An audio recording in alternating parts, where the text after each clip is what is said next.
Shalom saudara-saudara yang Tuhan kasihi, dimanapun saudara berada pada saat ini, apapun situasi saudara, kiranya Tuhan senantiasa memberikan kekuatan baru kepada saudara sekalian dan saudara dimampukan oleh Tuhan untuk menjalani hidup bersama dengan Tuhan. Mari saudara buka Alkitabmu, perhatikan Matius pasal 25 ayat 1 sampai 13. Matius pasal 25 ayat 1 sampai 13. Nah, saudara-saudara yang Tuhan kasihi, perumpamaan ini hanya ada di dalam kitab Injil Matius.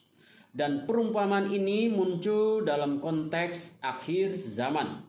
Pada ayat 1 berkata, pada waktu itu hal kerajaan surga seumpama 10 gadis yang mengambil pelitanya dan pergi menyongsong mempelai laki-laki. Saudara, ini jelas Yesus berbicara tentang kedatangan Dia kembali untuk menjemput orang-orang percaya. Dan perumpamaan ini disampaikan oleh Tuhan Yesus. Tetapi saudara, perumpamaan ini seringkali ditafsirkan secara alegoris sehingga mengaburkan maksud Yesus yang sesungguhnya. Saudara, kita tidak perlu menebak-nebak apa yang dimaksud dengan minyak dan apa yang dimaksud dengan pelita. Sementara penafsiran alegoris mengatakan bahwa minyak itu adalah Roh Kudus. Jika minyak ditafsirkan sebagai Roh Kudus, maka akan timbul kekacauan dan kepengaburan terhadap maksud Yesus yang sebenarnya dari perumpamaan ini. Jika minyak itu adalah Roh Kudus, maka kita akan mengalami kesulitan untuk menjelaskan kalimat-kalimat selanjutnya. Misalnya, minyak dalam pelita gadis-gadis bodoh itu habis, atau gadis-gadis bodoh disarankan membeli minyak, atau perkataan gadis-gadis bodoh itu bagikanlah kami minyak. Jika penafsiran yang menyatakan minyak itu adalah Roh Kudus, maka timbul pertanyaan, apakah Roh Kudus bisa dibagi-bagi?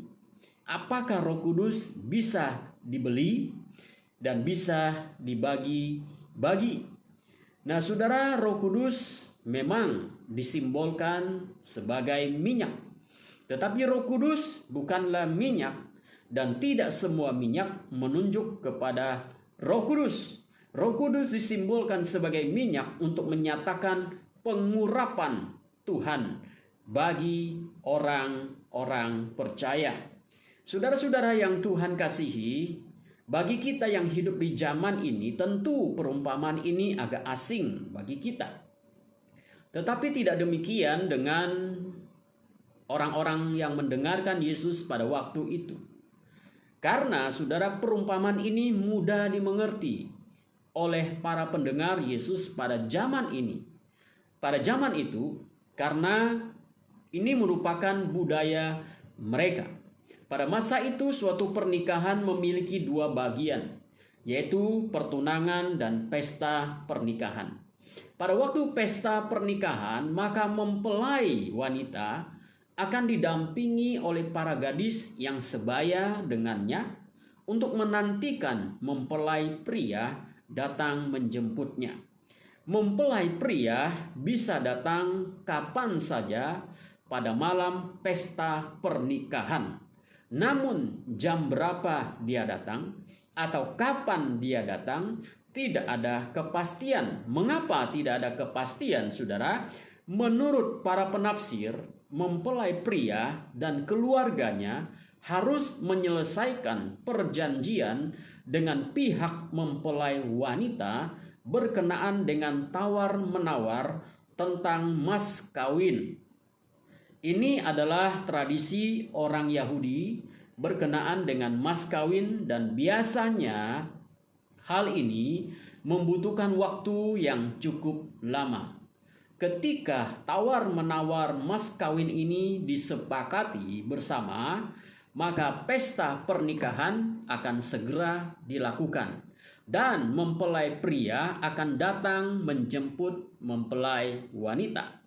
Nah, saudara-saudara yang Tuhan kasihi, sambil menanti mempelai wanita dijemput, para gadis pendamping mempelai wanita harus bersiap-siap untuk menanti datangnya mempelai pria.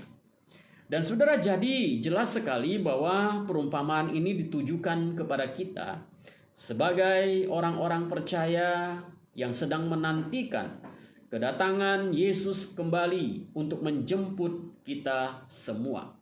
Ke-10 gadis ini sedang menanti kedatangan mempelai pria menjemput mempelai wanita.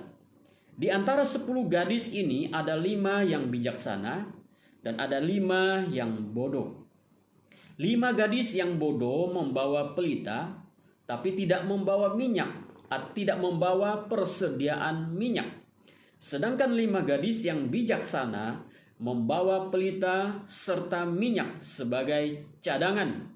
Jika minyak di dalam pelitanya kehabisan, maka mereka tetap ada persediaan sehingga pelita mereka tidak akan padam. Mereka menanti dan terus menanti kedatangan mempelai pria, namun tidak datang-datang juga. Akhirnya Alkitab berkata di ayat 5 bahwa mereka mulai ngantuk dan tertidur karena menanti kelamaan. Namun saudara, tiba-tiba terdengar suara di tengah malam bahwa mempelai pria datang menjemput mempelai wanita. Songsonglah dia, katanya. Ke-10 gadis ini terbangun dan membereskan pelita mereka. Gadis-gadis yang bodoh justru saat itu sedang menghadapi masalah, yaitu pelita mereka hampir padam, sementara mereka tidak punya persediaan minyak. Lalu mereka meminta kepada 5 gadis bijaksana yang membawa persediaan minyak untuk pelita mereka. Namun permintaan mereka tidak dituruti karena tidak mungkin berbagi minyak. Jika dibagi tentu tidak akan mencukupi. Gadis-gadis bijaksana menyarankan mereka untuk pergi membeli minyak dan akhirnya mereka pergi membeli minyak. Ketika mereka selesai membeli minyak, mempelai pria sudah tiba dan siap mengadakan pesta pernikahan. Lalu pintu ditutup. Sementara itu 5 gadis bodoh ini sampai ke tempat pesta, tapi pintu sudah tertutup bagi mereka. Karena ketika mempelai datang, mereka malah pergi membeli minyak. Akhirnya mereka mengetuk pintu dan tidak mendapatkan jawaban. Tapi jawaban yang mereka dapatkan adalah, "Aku tidak mengenal kamu." Lalu di ayat 13 berkata sebagai kesimpulan, "Karena itu berjaga-jagalah, sebab kamu tidak tahu akan hari maupun akan saatnya." Perumpamaan ini saudara mengingatkan kita, kedatangan Tuhan Yesus ke dalam dunia adalah satu hal yang terjadi tiba-tiba. Tidak ada yang tahu kapan itu terjadi. Kewajiban kita adalah selalu berjaga-jaga, waspada, dan tidak melalaikan apa yang sudah menjadi peringatan Tuhan bagi kita. Kita tidak tahu kapan Tuhan Yesus datang kembali, tetapi Dia pasti datang kembali untuk menjemput kita umat pilihannya. Saudara-saudara, mengapa ke-5 gadis bodoh ini ditolak oleh mempelai pria? Apakah hanya karena mereka tidak membawa persediaan minyak, lalu mereka ditolak? Dan apakah kesalahan mereka sangat fatal sampai mereka tidak diizinkan masuk? Bahkan mempelai pria pun berkata, "Aku tidak mengenal kamu." Dan mengapa mereka disebut 5 gadis bodoh? Apa itu definisi bodoh? Saudara-saudara, menurut Kamus Besar Bahasa Indonesia, bodoh memiliki 3 pengertian. Yang pertama adalah tidak lekas mengerti, tidak mudah atau tidak dapat mengerjakan. Yang kedua, tidak memiliki pengetahuan, pendidikan, dan pengalaman. Yang ketiga, terserah padamu, yaitu tidak mengikuti nasihat. terserah padamu. Artinya tidak mengikuti nasihat. Karena kelima gadis bodoh ini ditolak masuk ke dalam pesta, berarti saudara kesalahan mereka memanglah fatal. Dan mereka disebut sebagai gadis bodoh karena jelas bahwa mereka tidak melakukan apa yang sudah mereka ketahui sebelumnya. Definisi yang ketiga yaitu terserah padamu. Artinya mereka tidak mau mengikuti nasihat sebelumnya. Saya percaya bahwa 5 gadis bodoh ini pasti tahu aturan-aturan yang berlaku yang berkaitan dengan pernikahan pada masa itu. Mereka pasti tahu tentang budaya pernikahan di dalam masyarakat mereka pada waktu itu. Selain itu, 5 gadis bodoh ini adalah gadis pilihan yang akan mengiringi mempelai pria untuk untuk menjemput mempelai wanita dan masuk dalam pesta pernikahan. Dengan asumsi mereka adalah gadis pilihan, maka mereka pasti bukan orang sembarangan. Mereka tentu tahu seluk-beluk dan aturan-aturan yang berkaitan dengan acara pernikahan pada masa itu. Tetapi ketika mereka menanti kedatangan mempelai pria, mereka justru tidak membawa persediaan minyak bagi pelita mereka. Mengapa, saudara? Mereka melalaikan, mereka menganggap remeh, dan mereka merasa sudah cukup dengan membawa pelita. Saudara-saudara, 5 gadis bodoh ini mewakili orang-orang Kristen pada masa kini yang merasa dirinya sudah cukup dengan hidup mereka. Banyak orang Kristen hari ini yang merasa hidupnya sudah cukup baik di hadapan Tuhan. Mereka berkata, saya sudah melayani, saya sudah beribadah setiap minggu, saya sudah mengikuti setiap kegiatan gereja yang ada di gereja saya. Bahkan saya tidak pernah absen dengan semua kegiatan gereja. Saya sudah memberikan persembahan, saya sudah mendukung pekerjaan Tuhan, saya sudah cukup rohani dibanding orang lain.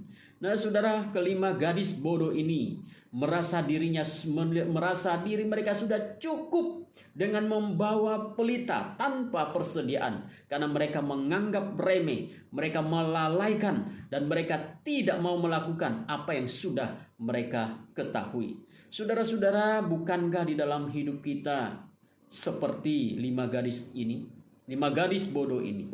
Kita seringkali merasa sudah cukup rohani, kita seringkali merasa sudah cukup baik, kita seringkali merasa sudah cukup hebat daripada orang lain.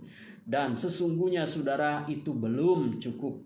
Apa yang kita lakukan, ibadah setiap minggu, itu adalah praktek agama yang sifatnya wajib. Dan semua orang yang beragama juga melakukan hal yang sama dengan hidup mereka. Kita melayani itu memang harus, tetapi itu tidak cukup, saudara. Kita rajin beribadah sebagai kewajiban kita sebagai orang percaya. Tetapi saudara, ibadah yang sejati adalah di dalam kehidupan kita sehari-hari.